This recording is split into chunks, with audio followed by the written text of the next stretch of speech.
Good evening. Did you guys enjoy the screening? Let's give another round of applause.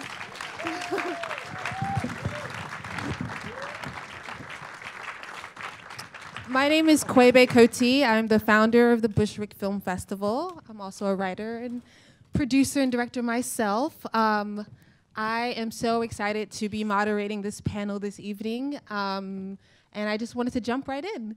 If you guys can all, we're all set? We're hydrating, yes. If you can all just first go straight down and introduce yourself and the film. My name is Lukas Hassel. I wrote and directed and starred in The Son, the Father, played the father. Hey, I'm Diana Irvine, and I co-wrote and co-starred in Pioneers. Hi, is this on? I'm Cynthia Silver, and I directed Chemistry. I'm Erin Doyle Cooper, and I wrote and directed Believe Her. Hi, I'm Otoja Abit. I wrote, directed, produced, and acted in JITTERS. I'm Cary Patrick Martin. I wrote and directed Coffee and a Donut.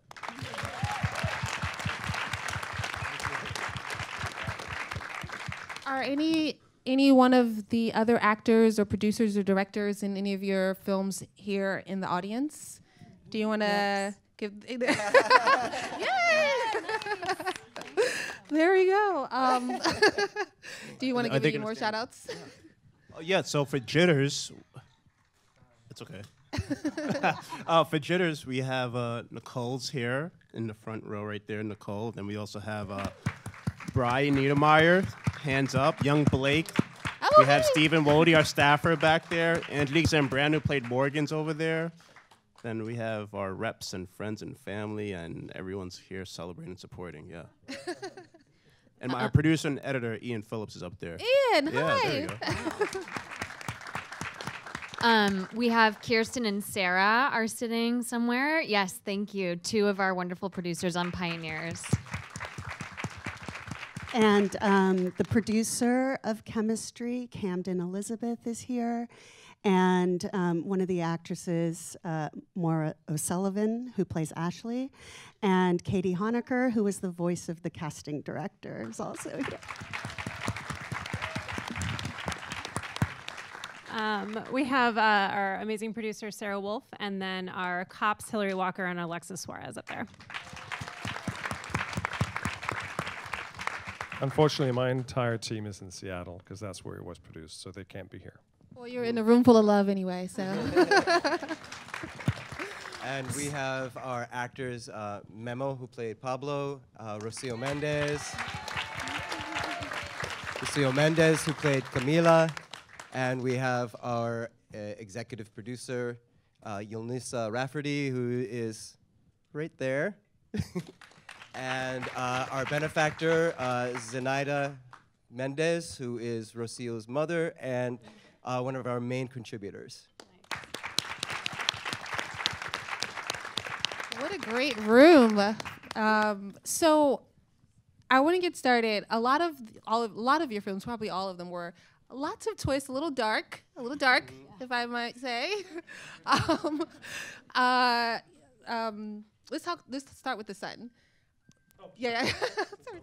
So what made you, I read an article, one of your articles online, and you were talking about how being an actor, you really wanted to take back a little bit of your power, and that's what we're talking about here tonight, being a multi-hyphenate artist and what it's like to sort of switch from being an actor to a director and writer. Can you talk a little bit about why you decided to make that transition? Yeah, I mean, I'm sure a lot of us here feel the same way who are acting and writers and directors.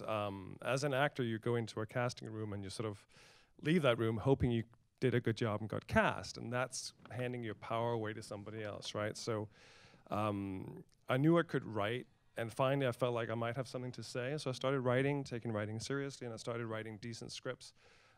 thinking that was taking power back. And then, of course, the realization is you still have to get it produced. And so in order to have real power, you also have to write scripts that you can make with people that you know and become a filmmaker as well. And so that was sort of the journey of that. And where did you get the story from? Well, I was always attracted to this narrative of the road to hell is paved with good intentions. That thing sort of people make decisions without thinking about the consequences they may have. So I knew that thematic interested me. And then with my husband, we had dinner with some friends and we were talking about bad parenting. And this one guy said, well, my mother's the worst. And I was like, well, give me one example of how bad your mother was. And he told me this story when he came home from school to find his mother dead. He wet himself, God. And people were like, what? And he was like, and then she sat up and did what she did. And people were like, oh, you win. I don't think I want to win that. So that story always stuck with me. And so when I came on this narrative, I thought, let me see if I can combine those two. And of course, the rest is completely made up like that. It was just that little speck of inspiration that started this film. Yeah. Are any one of your other stories on the panel from real life or, yeah? Well, I think, watching a lot of Westerns and those sort of like stories of men out west reclaiming something and being neither good nor bad. I've really only seen a lot of female characters portrayed specifically in Westerns as either all good or bad. And so we were interested about sort of the gray area between, and maybe if you took women who were good people but were pushed to their limits, and we wanted to explore what that might be. That's a good point. So Cynthia, about chemistry, I think that's a really big, sort of story to tell, and especially I've been reading a lot about colorblind casting and how important that is. So can you tell us a little bit about your experience in this story and what made you want to bring it to the screen? Yes. The woman who wrote it, her name is Charlotte Martin, and she plays Naomi. She is a former student of mine, and she brought me the script. It was in response to her own experiences of being in the mix for, roles and not, not winning them, and then seeing who gets cast. And so I responded to the script really intuitively and immediately and thought it was really smart. And immediately saw who I wanted to cast in it. And Charlotte was I was honored that she had asked me to tell the story. And I got very driven and immediately raised the money, got the crew together, shot the film, and then freaked out. And was really having a hard time in the edit. Yeah. And I then started to have a moment of who am I to tell this story? And I put it away for a year. Yeah. And what did you answer that question? Like, how did you bring it back out? So I have a dear friend who is African American, and he and I were having coffee one day, and we have this kind of ritual where we tell each other, we make confessions to each other. And yeah, it is. And I said, well, I have a confession, and I played the film for him, and he had no idea. You made the film already? Yeah, I'd made it. Oh, wow, okay. Yeah. And I showed it to him, and then it said directed by Cynthia Silver, and pardon my French, but he was like, that is woke as fuck, you have to finish this. He's like, what are you afraid of? And I was like, everything. I'm afraid of everything. And so he's like, you have to promise me you will finish this, and this was at the end of last year. He said, you have to finish this by the end of the year, and you must submit it. You must start submitting it. You just have to. And so, thank you, Kansu Ra. Thank you. Otoja, Hey. You know, I'm a big fan. Yeah. I've been following him around in different events. Well, not literally following him around. Wow. Okay. We But just you- end up being at the same events. But you do it in a kind way, though. In a very kind way. Well, I saw Jitters first because it's screened at the Bushwick Film Festival in this October. Yes. And I know you have a lot of background acting experience Yes. from Marsha P. Johnson. Yep. And so what made you decide to be an actor, writer, director, and producer on this specific project? A lot of drugs and alcohol. No.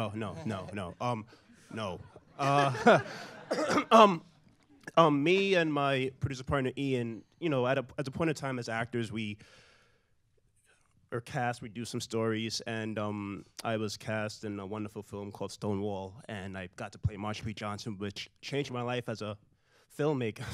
Changed my life as a way how do I interpret story.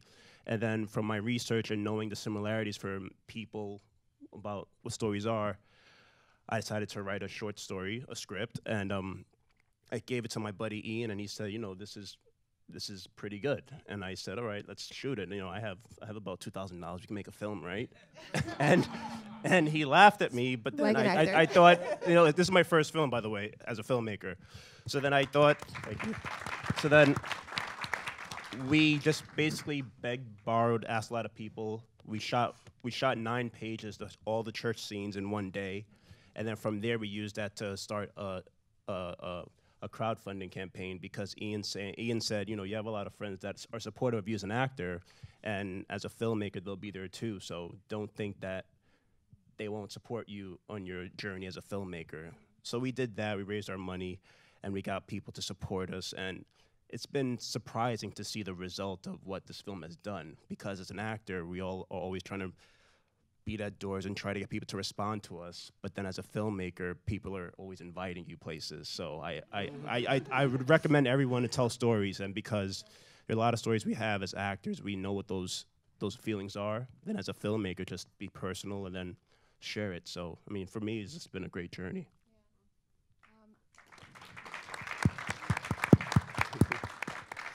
And the story, where'd the story come from? Oh yeah, so I didn't even answer the question. Look at that. So I'm at the point in my life where a lot of friends are getting married, and in some very bizarre way, I always think, what happens to that one ex-girlfriend that gets married? Is she thinking about me? Sometimes, serious. I mean, it's crazy, but not in a way where I need to marry this guy, but in a way where, you know, when you're younger, you talk about things where when we get married, we're gonna do this. But then when they get married, they forget about that. So I kind of wanted to highlight and show, you know, a vulnerable side of a man. And, you know, on film and TV, we see black men as strong men. So what about a vulnerable side? And, you know, we have the idea where women, when they get married, they have their kind of jitters or thoughts, but never as a man. What do the men do? And I've been a part of, as a groomsman, and in the back of that room, we're hanging out, having a good time, but not thinking about the moment that's about to happen. So I kind of had this idea, what happens when this man's gonna get married and he's being very emotional about marrying someone, and what happens if he's telling that to his best friend, which will happen in any type of situation. But what if he's marrying that best friend, so he's not threatened by the fact that he loves the people in the past, it's just basically truth. So I just kind of had to highlight friends. That was a real best friend, because I was like, you better not be telling me that on my wedding day. but he was there for everything, so he knows it's not really threatening. I mean, it's comedic, but it's move on, basically. Yeah. So Erin, Believe Her is also a very timely and, you know, important story that you are telling. Can you tell us a little bit about the origin of the story and what inspired you to bring it to the screen? Yeah. So I was going to make a comedy, and then I did not. I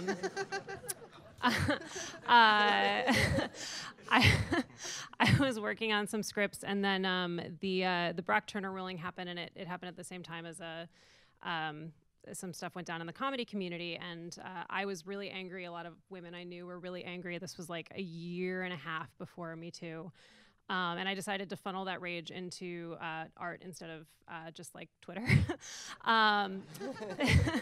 So I wrote the script based on experiences from friends of mine. So like all the most horrible details in the film are actually real. And then did a lot of research about the treatment of survivors by the police and what it's like to report, because I wanted to tell a very specific story, and the thing that was like that kept coming up is like, well, why didn't she report it? Why didn't she report it? So I really wanted to answer that question: why didn't she or he report it? And then I got really scared. I was like, no one is gonna no one's gonna want to watch this. Like I sat on it for probably about 9 months. And then the Bill Cosby acquittal happened the following June, and then I was like, and I was like, I'm making it, and then did. And our fundraising campaign wrapped up, the Weinstein story broke like with 5 days left in the fundraising campaign, and we'd actually already like pretty much hit our number. And then we made the film 2 weeks later. So it was crazy. Like I wasn't surprised, because as we were fundraising and as I started talking about making this film, I had all of these women coming to me and like opening up to me, and I was like, oh my! Like at first, I actually worked with a therapist to, like, first of all, just know how I could handle those situations in the correct way and with empathy, and then also to make sure that the portrayal of PTSD in the film was correct. She read the script, gave it her blessing, and I just lost my train of thought. So I wasn't surprised when it happened, but it was just like awesome to be making this film and then going through post. Also, we had an all-female crew, and everybody who worked on it all the way through post was female. So it was like really, really cool to see the Me Too movement unfold as we were making it, and it was a very timely and like about time coincidence. So yeah.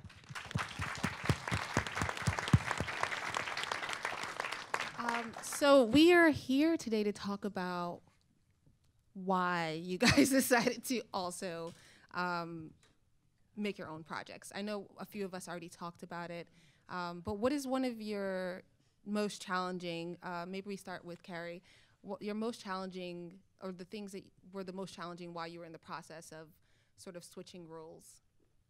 I think the first most challenging thing was presenting the script to my writing group.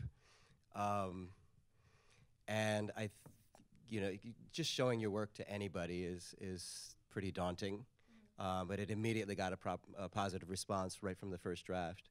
And then the second one was finding a location. Diners that are accessible to shoot in are actually not easy to come by. And we found one which isn't actually a diner, and we were able to dress it up and make it look like that. There's enormous challenges at every single stage of it. And I find the biggest one now is the one after you're done with the film, is getting it seen. And Lukas, how about you? What was the question? What are some of the most challenging things you had to overcome in the process of creating your own work? This is my second short, and I think short films as a format is one of those times where you really can do your vision the way you want it. You're not beholden to a lot of producers who haven't put hundreds of thousands of dollars in it. So this is your chance to be true to whatever vision you had. And so the challenge for me was to find a short story that I was interested enough in telling. And it had to be part of my trajectory as a filmmaker, moving myself forward from the short film I had done before. The short film I had done before, which also thankfully screened here at the SAG Showcase 4 years ago, a sci-fi short, was myself in a capsule with like 2 people in the crew. So this short film was a step forward in terms of working with a much bigger crew, working with more actors, and just generally raising the stakes for what a production would be, so that my next project is going to be that dreaded feature, and sort of prepare myself for that. So that was sort of part of the whole trajectory. Being an actor in your own film, as you all know, can be super tricky. So it was also a matter of being aware of what that experience was like. I think often actors who direct themselves sort of shortchange themselves. They're sort of embarrassed to, spend too much time on their own scenes, and so they focus on everybody else's, and subsequently their performances suffer. At least that's my experience when I see it happen sometimes. And so I was very aware of trying to not fall into that trap, and that all comes down to preparation. I mean, I was super prepared before we started shooting. Also because in my case, I didn't know my crew. My script won at the Holly Shorts Film Festival out in LA, and the winning prize was a production deal with this company in Seattle. So the casting was done via Skype. Thank you. So the casting was done via Skype. They sorted out all the locations and all that stuff. And so I flew in 3 days before. I met my AD, my cinematographer, my set designer for the first time, rehearsed with my actors, met them for the first time, and then we shot over 3 days with a crew of 30 I'd never met. So I didn't have an eye I could trust just because I didn't know them. And so that was terrifying. So for future reference, if and when I put myself in my own films, always, it turned out really well in this case. They were fantastic. But for the feature, if I stick myself in there, I want to make sure that I know my DP really well. More on that later. Does anyone else want to add anything to that? Yeah, I think with the toughest part definitely was producing, but also for me, it was the most rewarding part as well, because you have an idea and it's how does it come to life? It's all about production. And as Lukas said, it was about over preparing, which we did a lot. We made sure we had communicated with people, made sure people showed up and things like that. It's so hard for people to kind of get them. They want to support, but how do you get them to where they need to be? And that's what a producer has to do. So I guess on the day of, since we over-prepared a lot, and Ian was there to make sure everything was going smoothly on set while I was on camera. But on the flip side, while I had friends in the film that are from New York City, and they'll text me while we're filming and saying, "Hey, I'm downstairs. When are you gonna come and get me?" It's like, I'm filming, but it's the idea. But it's the idea. They're trying to reach out to you because you're their main source of contact, and having the fact that you produce it and now you're gonna see it go to different festivals and just kind of have it show up here, just to have it be your baby. I'm very proud to see it live on, and that's all from production, basically. And I want to say one other thing too. I think for me the hardest part was confidence, and I think when I graduated from drama school, I moved to LA, and everyone was like, "Oh, what are you?" And I was like, "I'm a director, writer, producer, actor." And they're like, "No, you can only be one thing." And so like, what do you want? You have to be able to sell yourself. This was like a while ago, and I think there's a real culture now of being a multi-hyphenate, and it's much more accepted. And like I want to tell like everybody I meet, and especially the women, because like when I realized that directing was my real passion, as I started to look for opportunities and put myself out there, I got like, that's cute, and so it took me a really long time to get over that, and like we're all on our own timeline, and I'm like I did, but I just wanted to say that like don't let people get you down, and just like do it, because you can.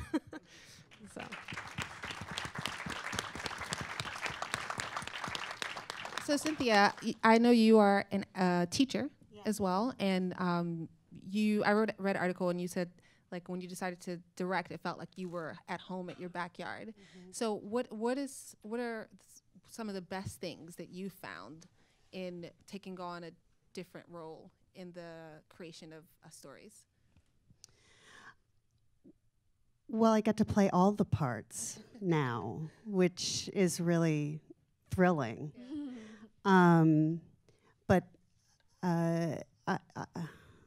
that I would say that's really my favorite part. I also I guess 20-something years in the classroom it essentially taught me a thing or two about storytelling, but also I realized that one of my biggest assets, and I just kind of want to piggyback on what you were saying about, I know for me, I had a real imposter complex about becoming a filmmaker, because there are so many different elements and so many different aspects. And what I came to realize is my biggest asset on any set is my bullshit meter.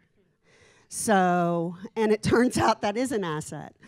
And so I would just say to those of you that are considering, you know, maybe you have an idea, but you don't know, you know, you don't think, oh, maybe I'm not a film, you know, or I don't know if I could do this.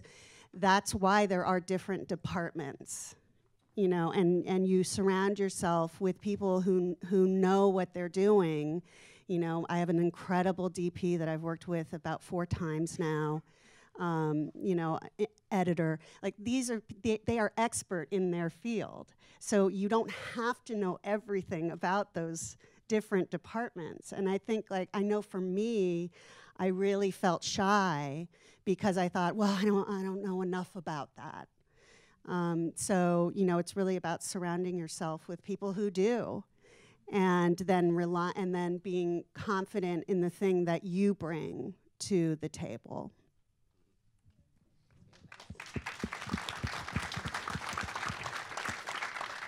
Do you want to add anything to that question, or? I want to add in a fun fact, which is that Cynthia taught both Bianca and I at Atlantic.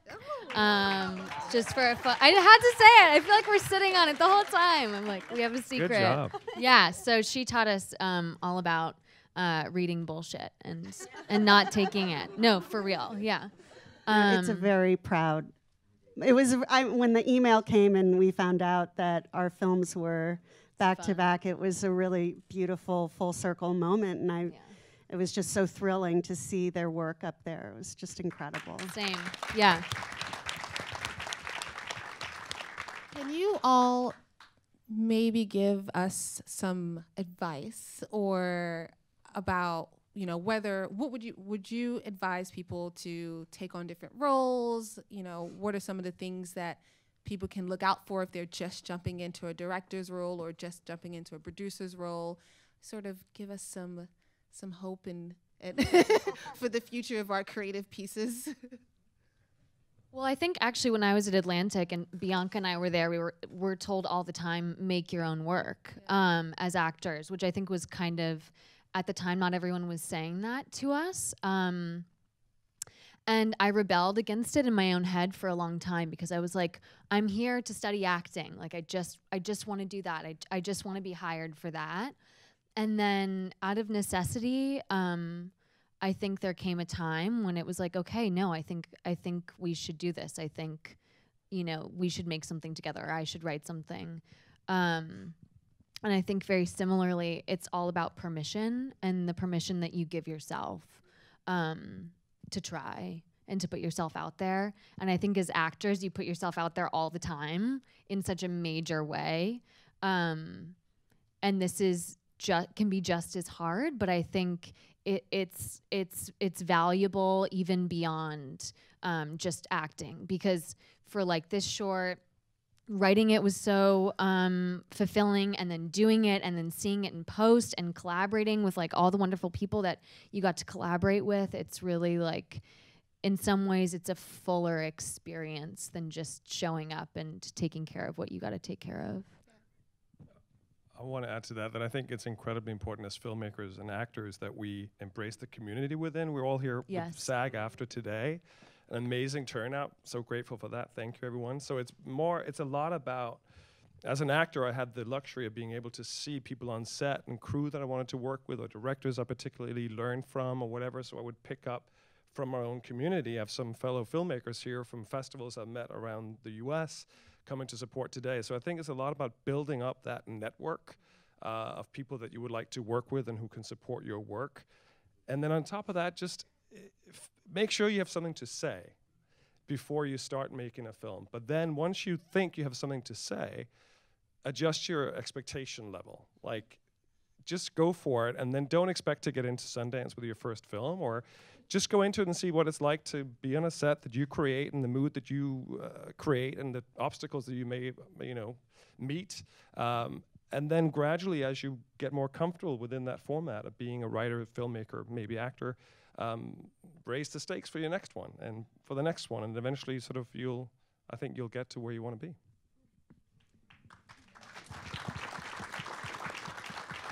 Cary?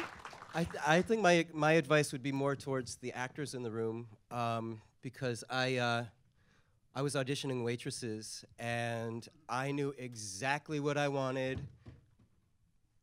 That water. I knew exactly what I wanted. I wanted a waitress who was heavyset with a Brooklyn accent and was really abrasive, and just, you know, that stereotypical diner waitress. And then Deirdre walked in and changed my mind. So I think you're really, I think actors are most powerful when they're being truthful and bringing who they are to the table. Any other pieces of advice that that you'd like to share? Yeah, I think I know. It's definitely, you have to always go to community people. Piggybacking on what Lukas said, is that when you make a film or you have an idea about a film, let people know and be confident in it and take it very, very seriously too. And that's, I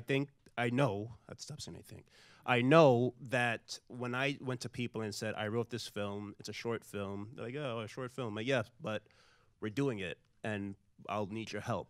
And luckily for me, my agent's here, and I told her, you know, I gotta find kids. Where do I find kids? And she's like, well, what do you need? I said, I just need kids. These are this small little scene. And then she had a list of kids for me to meet, and one of them is Brian right here. And I auditioned people, and the same story where people walk in and, you know, they have to play with my dog Willow, who's in the film, and one kid was afraid of dogs. I'm like, oh, this can't work. You know, and then, but it happens in the rooms, and you know, people will tell you they want to be this, want to be that, but when actors are just who they are, then they're natural and they're just free and just present to a story, you could tell what's happening. So I think definitely always be serious about what you're filming, take it very, very seriously, and stick to your village and let people know what you're doing, because people want to help and support, because as actors, they're rooting for you with every type of audition, callback, booking. But if you want to cross over and start writing your own projects, you know, there's a whole sea of people you could hire, even in this room. So definitely take it very, very seriously when you do it, because people will be watching, because film lives on forever. Yeah. And I would also just say, don't be afraid to make something that's not good. I think, you know, I look back on my first film, which I also starred in, and I have so much respect for you guys that did that, because it was so hard. And I was like, I'm never doing this again. But, you know, like, you're probably not going to knock it out of the park your first time, and that's okay. Like, you're learning, and like, every single one is going to get better, and don't let that hold you back from making something. Thank you. And I'll just say, we have one more comment. Yeah, I would just say that I tell my acting students this, and I think it applies to filmmaking as well, but it's not your job. It's your job to act on the impulse. If your intuition tells you something, you have to follow through. You just have to. You have to follow through. And it's not your job to identify what the impulse is, or, you know, psychoanalyze why you had that impulse. Your job is to act on it. And I find that my most honest work as a storyteller and a director, it starts with the script and just an instinct and an impulse, and it resonates, and I can't explain why. I just know that I have to do it. And it's terrifying. As actors, you know, when you really follow through with an impulse, it's so scary because you don't know what's going to happen. But it's the most thrilling and the most rewarding. And ultimately, when you turn to your class and you say, "How was that?" and they say, "That was amazing," and that resonated with me. And so I just, you know, I want to just put that out there. If you read a script and you feel something, you can rest assured that someone else is going to feel something about it too. So follow through and trust your gut. That's a great way to end our conversation.